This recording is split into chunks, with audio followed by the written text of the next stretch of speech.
დღის სხვა თემებით განვაგრძობთ გამოშვებას. 10-მდე არასამთავრობო ორგანიზაციამ ავარეთი ახალსოფლის გზის მშენებლობა გააპროტესტა. საუბარია იმ მონაკვეთზე, რომლითაც რუსეთის ფედერაცია საქართველოს დაუკავშირდება.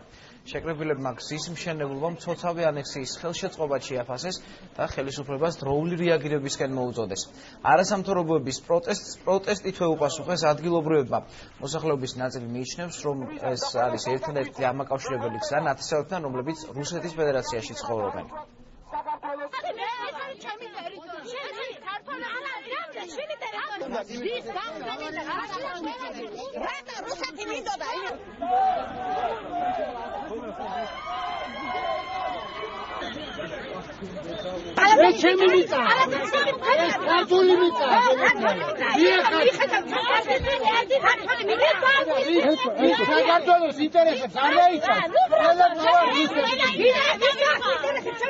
არავითარ შემთხვევაში არ დაუშვებთ იმას, რომ ჩვენს ტერიტორიებზე გაიგოს რუსული ტანკებისთვის ავტობანები. ამას ქართველი ხალხი არ დაუშვებდა, ეს ჩვენი ქვეყნის ინტერესებში არანაირად არ შედის.